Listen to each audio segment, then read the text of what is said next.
Good morning, LinkedIn. Happy Thursday.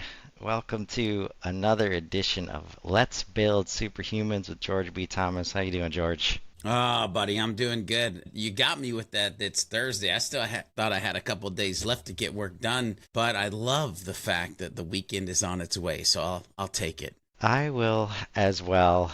Taking a different approach now. We've covered all of the pillars already, and talking about cornerstones now. Diving into the cornerstones. The first one we're talking about today is love. Maybe before we dive in, like as you're building these pillars out, right? And I know that feeling where it can get like, oh, right, I figured out H's and superhumans. All right, let's just nail these pillars out. And as you're going through, like, at which point did you figure out the cornerstones? Actually a really great question because as we were building out the Superhuman Framework, we did start with the H's, right? Because it was birthed out of the happy, helpful, humble human, like do some happy HubSpotting along the way. And then we just kind of started to flesh it out more. And again, part of the behind the scenes, the extraction of it is like, what are the things that have helped me become who I am or created humans like me? And so that was the H's. But we got to this point where we're like, there's just some fundamental things that are missing. The H's, the pillars, are these gauges that we can pay attention to, but we're missing the drivers. We're missing the direction. We're missing like the detours of life that are going to happen, right? And when I say those words, by the way, I didn't mean them to all be kind of D words, but they were, purpose and passion and persistence. Like those are the drivers and the direction and the detours of life that are going to hit. And so then I had to layer on because for me, it's just a fundamental part of who I am and the way that I want to show up to the world was, well, love has to be part of that. Because I was in a conversation with somebody and I literally said these words. I was like, it all comes down to love. And they're like, what do you mean by that? And I'm like, you got to love yourself. You got to love others. You got to love what you do. Like you're on this planet to be a light of love. And like, for me, it's like, how do I become a catalyst? Well, I love those folks. How do I help them become better than they are? Well, I love them folks, but to love them folks, I got to love myself. I got to pour into myself before I can pour into others. And so like, it was just a fundamental piece, Chris, where we're like, so the pillars are gauges. Now we need the framework, the foundation, the cornerstones, right? The heavy, the rocks, the cornerstones of this thing. And so that's where we came up with love, purpose, passion, and persistence to be those four pieces underlying it all. And that's why we got to address them, right? It's not just about the 10 pillars. We're going to hit that foundation. And, as you were discovering them, AI as a tool to help, like, kind of just see these new angles and these new connections, like, what started hitting for you right away as you, like, kind of added this element into developing the framework? I think the first thing and by the way, I've kind of joked with you and other people that before I don't know if the superhuman framework would have been able to be built out at the level or at the speed in which we've been able to build it out at. Because we could do a metric butt ton of research real quick. And we could ask it questions of like, this is one of the funnest ones for me, Chris, by the way, is like, I would be like, okay, let's take the pillar that is humor. And how does humor align with love, purpose, passion, and persistence? How does it not align with it? And so you start to ask it really interesting questions and break down those cornerstones per each pillar. And all of a sudden you see this connective tissue. You see these vectors aligning and you're like, again, behind the scenes, you get oh my God, this is bigger than I thought it was. You get an, oh my God, this is better than I ever dreamed it could be.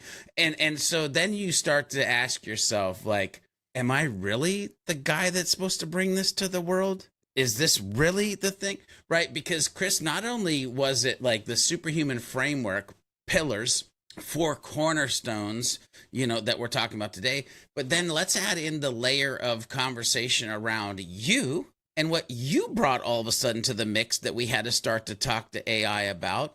And that is because originally this was a individual human, like personal growth strategy. And then you're like, but dude, I want to talk about it for organizations. And I'm like, I don't know if it fits in organizations. So I went back to the kind of friend, the bot, the assistant that we had been creating around all this. And I said, okay, tell me how the Superhuman Framework, the 10H pillars, the 4 cornerstones, how they would impact, align, or amplify individual humans in organizations, teams and team dynamics, and company culture. And by the way, along the way, show me some statistics of like how this might impact organizations and their revenue. And Chris, again, I sat there and went, oh my God, this is fantastic. This is amazing. But also at the same time, it was very sad because the statistics were like, oh God, people hate their job. Oh God, teams suck. Oh my God, there's an issue with company culture because there's billions of dollars going out the window. And so, but again, your original question was like AI in this process.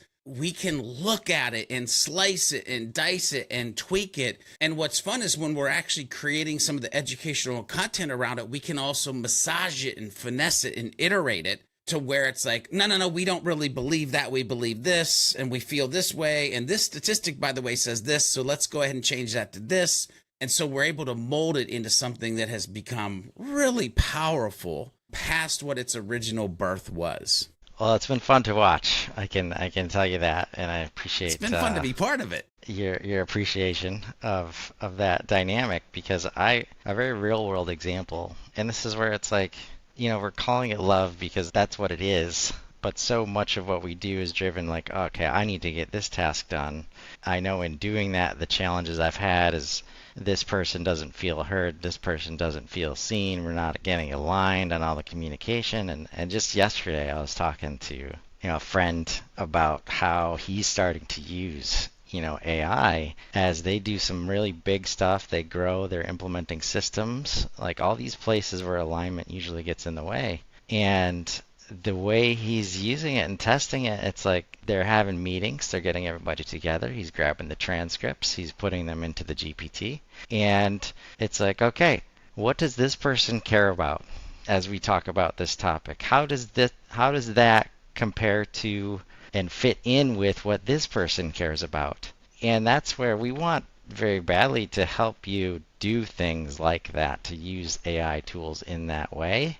When you do, by the way, because we're here talking about the Superhuman Framework, when you use AI in the way that you just explained it, or the way that we've been talking about to get to the point where we're on this show doing these episodes, it can become a superpower. You can use it as a window into the minds of the humans that you are around or that you are trying to reach. Like there's so much that you can expedite your learning curve and expedite your understanding. I would even give it a level of awareness that changes inside of you. And again, around you, about those around you. Like it literally can become a superpower. And it can. And that's why this framework is so important, because this framework is focused on the humans that need to be using the tools, right? And need to be working together. And if you don't love first, you're never Yeah. going to ask the AI for that kind of help, right?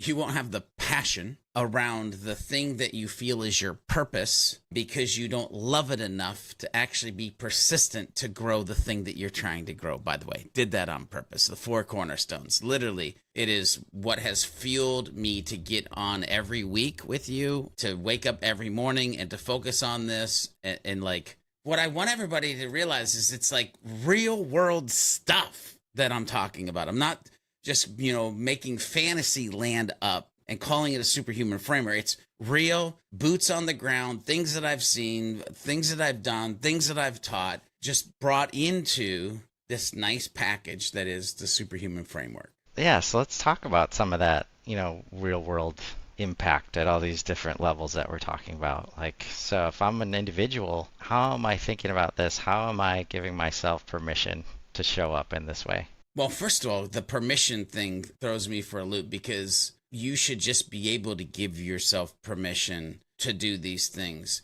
The first thing, because Chris, I want to dig into this like love portion of this. I need to address something because folks might be sitting here and they're thinking like, this is a little out there.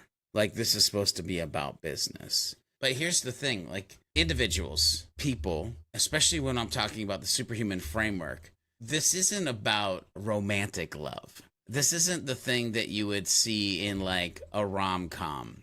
What I'm talking about here and giving yourself permission to do this thing that we're talking about, what I'm talking about, love, it's a much bigger level. When I talk about love in the superhuman framework, and again, I talk in word clouds on these episodes with you, right? So it's about respect, it's about connection, it's about genuine care that we bring to the people we're working with. And just as importantly as that, it's like the care that we bring to ourselves. And I talk about this a lot, where you've got to fill your own cup so that you can fill the others, right? You've got to love yourself so that you can love others. Everything that I've done over the past 12 years in the HubSpot community, thousands of tutorials, hundreds of podcast episodes, is due to this level of love, this level of respect, this level of connection, this level of genuinely caring for helping people be able to be better with this software. Now it's with just their life in general. And so I like to think of love as kind of this spark that makes everything else we do actually matter. And I would ask the listeners and the viewers, like, what ish do you do in a day that you feel like, I don't even know if this matters? Like, that's not where I want you to be, right? And so when you're doing things with love, when you're focused on love, when love is a cornerstone, it's what gives depth and meaning to the purpose, to the passion, and to the persistence that, by the way, all of these we'll talk about in weeks to come because they're future topics. But they give it that sense of meaning. See, without love, all those pieces, they can kind of start to feel hollow and maybe even a little disconnected. And so we have to be real with ourselves. Like, without a deeper connection, one, especially if we're talking about organizations, we're talking about humans, individual humans inside of organizations, dude, it's super easy to get burnt out. It's way easy to lose direction. And you get to this point where you wonder, why am I even doing this work in the first place? Love, though, love for others, ourselves, the things we're doing, love grounds us. It reminds us that, hey, this is worth it because it's bigger than just me, the individual human. Heck, it might be just bigger than your organization because of the other folks that you're helping. It's about the people we're impacting. Or like I like to say on many of the podcasts I do, it's about the humans that we're impacting, right? The relationships that we're building, and this sense of true belonging. Again, the reason I bring that up is there are so many humans that they're like, I don't even know if or where I belong. If that can't be where you spend 80% of your day, like, holy crap. The difference between just showing up for a paycheck and showing up because you feel like you're part of something meaningful, I can tell you right now, it's rooted in the fact of love. Love is the foundation that shifts how we approach every aspect of our work, from the biggest goals to the smallest daily tasks that we have. When we bring love into our work, it connects us to a purpose that goes beyond just the word that everybody wants to focus on, and that's productivity. By the way, we get more productivity if we can enable or impact our organization, our employees. See, it's that connection that gives us a sense of alignment with others and motivates us, Chris, to not only do the work, but actually want to do it. Or even, dare I say, feel grateful for the chance to do it. Now, I want to ask you, when's the last time you felt grateful for the work that you get paid to do? Or do you just go get paid to do it? Listen, that's a deep question. And it's not just like a nice idea to be able to be there. Like, to be there is actually where you want to be. And Chris, the more engaged, the more committed, the more results are driven, the more ROI. But that's because love has the power to bring people together, to change how teams function, how cultures are built, and even how leaders lead. The thing I love is that for me personally, it's turned work from I have to I want to, or now where I've graduated to in my life is I get to.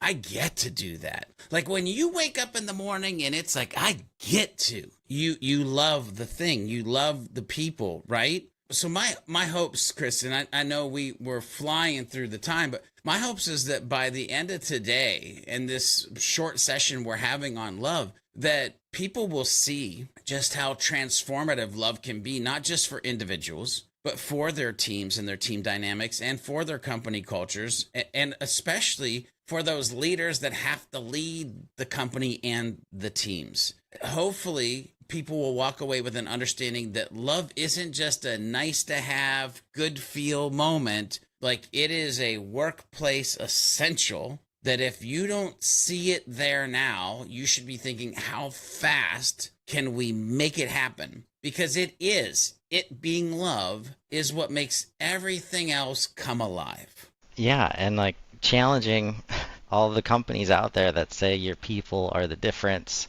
We love our customers, but for some reason we can't talk about that. We can't look at it from that perspective inside of the business. Like that's for personal stuff, right? But when you hear people say, I love my job, or I love our customers, or serving our customers, and then like part of the job is working with a bunch of other people every day. Like if you don't love them, you're not going to love your job, right? So the permission part is like bringing this in. Now, I'm not saying go out there and tell everybody you love them every day. Once in a while probably doesn't hurt, but understand that it's a cornerstone. It's the start of all this, right? And it gives Well, here's the meaning. thing. I want to jump in here real quick because it's funny. We're kind of joking, like, don't tell people that you love them every day. But I don't know if it was on an episode with you or if it was actually on an episode of the Beyond Your Default podcast that I talked about this. Just saying good morning, right? Just walking around the office and saying good morning, by the way, is a way that you're showing love. I don't want anybody to misconstrue that you have to say the words "I love you," but how do you show love? How do you live love? How do you become walking love through your organization? Like that's the level that I'm talking about here. Yeah, no, that's a good squaring the circle in terms of like we're not saying go say it because so easily, especially in organizations and teams, like, all right, that's a KPI. We're going to start saying I love you every day. And it's like, nope, that's not that's not it. We want you to show it every day to yourself, and to each other. And of course, your customers. Just yesterday, like you brought up the idea of being grateful. And, so often we start with customers like we should as far as the strategy and the insights. And it's like, we want them to feel this way. We want them to feel loved. If our people inside the organization don't feel loved, by each other, the customers aren't going to feel that way. And yesterday, somebody shared with me how grateful they are of, the work that I'm doing right now. And there's no way I get that if I'm not myself grateful for being able to show up every day and do this stuff. So that definitely resonates.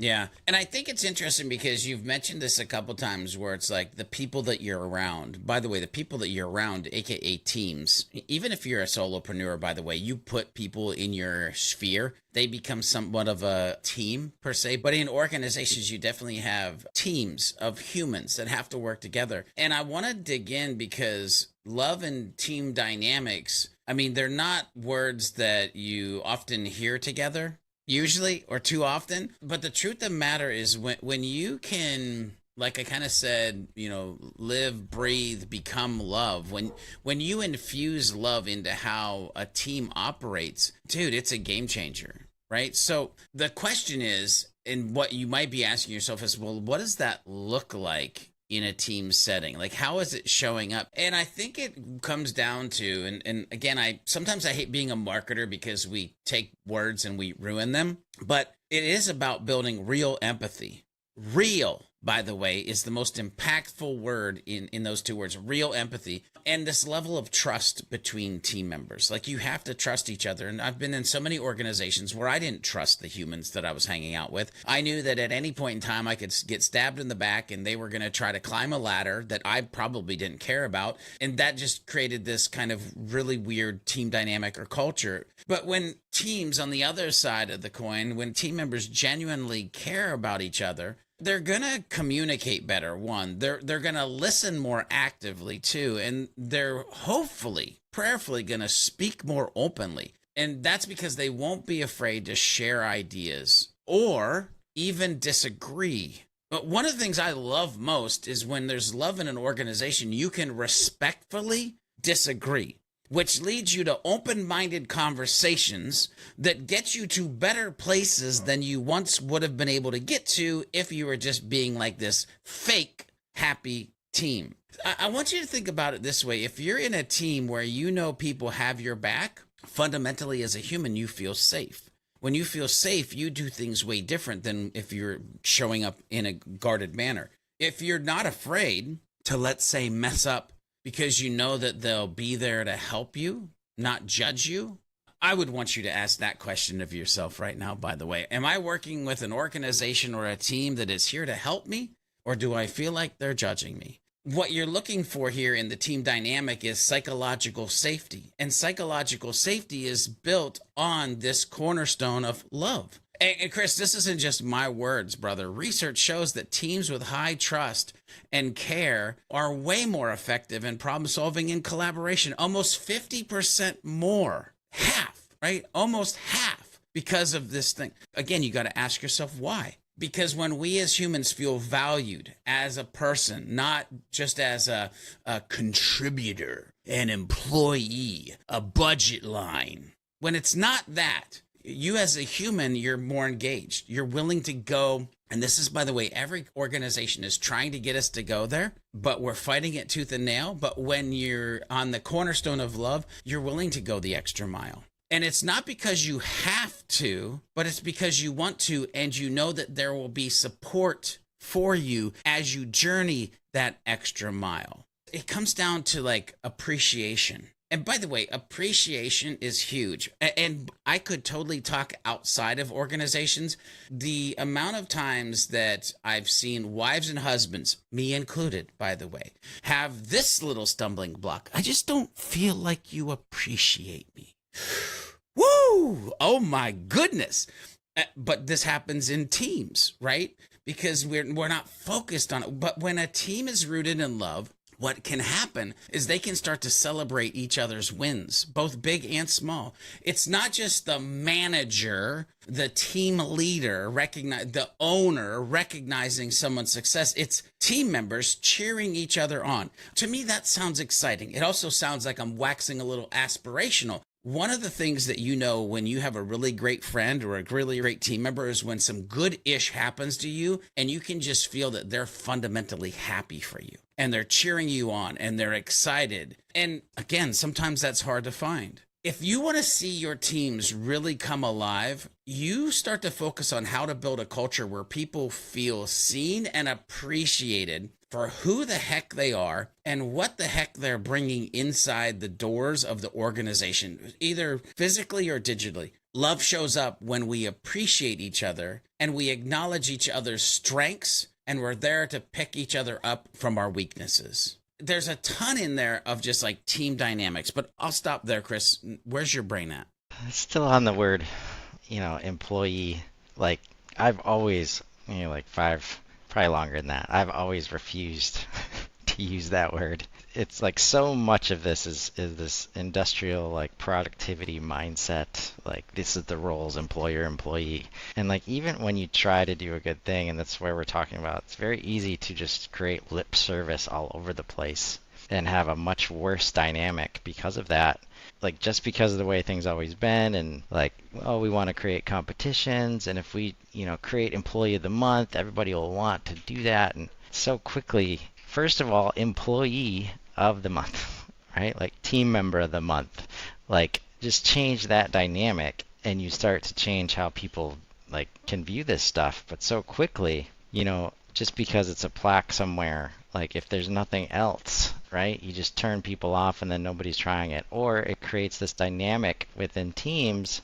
It's like, oh, that person, I didn't see them doing anything. They must have a good in with the person deciding who the employee of the month is, right? So screw that, right? So there's just all these different ways, and that's where the words we use matter, of course, and that's where it's like there is no lip service, there is no easy button, except for just it's as easy as understanding how you feel and listening to yourself and the people around you and not trying to build it in like build it into the infrastructure that is profitability and EBITDA and like how do we get people going? You love them. That's how you get people going, right? Yeah, without a doubt. The funny thing is, like, we could go on a whole thing about culture, but man, time flies when we're having fun. I actually want to dig down to the root of this real quick because I want to talk about leadership and effective leaders. And by the way, I'm not talking about the CEO or the owner, but maybe I am. I'm talking about anybody who has a leadership mindset because you can, as they say in some circles, lead from the back pew, right? You can lead from the back. I'm talking if you have a leadership mindset or if you are an actual leader, because how does love come into play when you're trying to be that effective leader, right? And you might, again, it's not the touchy feely, it's not the romantic, but when I think about leadership, Chris, often we picture strength and vision and maybe even like charisma. Ooh, that he's very charismatic. But love, that's not usually the first thing that comes to mind when you think about leadership. Yet, with that being said, I believe love is one of the most powerful tools a leader can have. When you are leading with love, it means that you're leading with empathy, with respect, and with a genuine, write this word down, ladies and gentlemen, a genuine commitment to seeing others succeed. It now becomes more about them, less about you, dying to oneself so that you can raise others up. When leaders lead with love, they create a space where people, again, they feel safe, they feel appreciated, they're inspired to bring their best selves to the things that they're doing. Here's the thing. When a leader leads with love, she creates trust. People trust leaders who genuinely care about them, not just as an employee, but as a human, as an individual, as somebody who has stuff going on outside of the walls of the organization. These humans then feel understood, supported, and that's what motivates them to go above and beyond. You want to get the most out of your teams? You want to get the most out of your individual humans? Then have a commitment to loving them enough to setting them up so they can succeed. And Chris, again, not just my words, this is backed by research. Studies show that leaders who are empathetic and compassionate can reduce burnout and increase retention by as much as 25%. I feel like that number's low. That's the number they gave it. I feel like it has more power than that. Imagine the difference that makes, not only in terms of team performance, but also in creating a work environment where people actually want to be. 25%, a quarter of the humans. You see, by leading with love, it's not just about warm and fuzzy stuff, because that's where a lot of times our brain goes. It means being honest. It means being transparent. And it also means sometimes you have to make the tough calls. Love means, again, that you're committed to helping those humans grow, which sometimes means giving constructive feedback, even when it's hard. So many times I've watched myself and other leaders just sweep it under the carpet. Just ignore it. Maybe it'll go away. But here's the thing. When you're leading with love, it's about respecting your team enough to push them in a good, human, healthy way to be their best selves. So if you're a leader or aspiring to be one, you have to ask yourself, how can I show my team that I value them as humans, as people? Not as employees, not as team members, but as humans. Listen, when you lead with love, people will remember. They'll remember it long after they leave the role. They remember how you made them feel. And to be honest with everybody that's watching this or listening to this, I think that's the legacy that every leader should aim to leave, is that they're remembered for that boss that was committed to care and just felt like a whole different level. And the reason I'm where I'm at now is because of Marcus Sheridan. The reason I'm at where I'm at now is because of Sean Farrell. The reason I'm at where I'm at now is because of Remington Begg. The reason I'm at where I'm at right now is because of Bill Wiley. Right? Like, if you can call back to those types of humans, guess what? Those people were leading with love. And that's a legacy. That's impact. Like all the things we hear that, they struggle with how they're going to do that as the organization grows and as they, touch more customers and like they know they've created something that's so powerful and they just want to get it out there. But they treat it like, oh, best practice says this, best practice says this, right? It's there most of the like the only reason you created the product is because you love something about the people and the problem that you're solving for them. And this is where I come back to permission in terms of like, as a leader, give yourself permission to show up in this way. Give yourself permission to direct your managers and your other leaders. That's the gap so often. It's like even when leadership turns it on, right? And we announce all these goals, that things are going to change. It doesn't trickle down, right? So our all those leaders levels that you mentioned, George, like having everybody in lockstep and aligned on this is so important. And when you start directing others and setting those expectations to show up in this way, then all the individuals, no matter what team they are, no matter what position they are, it starts to sink in and they're like, okay, now I can show up this way too. That's what psychological safety is when we're talking about that. And once you unlock that, man, that's where all these numbers come from about how powerful this is. Yeah. So, As we close out, do I have a couple more minutes? yeah, Because here's the thing, I'll try to help us land the plane here. Because what I hope that people take away from watching this session and diving into this cornerstone of love is that love isn't just a nice to have in the workplace. It's not. It literally is the foundation of everything that makes us human and makes our work meaningful. By the way, that statement could be completely pulled out of work. It is the foundation of everything that makes us human. Love. When we bring love into our teams, it's about creating bonds that go beyond the tasks and the projects, danggummit. It's about building trust and safety so that people feel they belong and they matter in the place and space that you're creating that is an organization. And therefore, in company culture, love is what turns an organization into a community where people want to contribute and be their best. And in leadership, love is what sets the tone for an environment where people feel valued, inspired, and supported as part of that community, as part of that culture. But here's the thing, and it's really important that you understand this.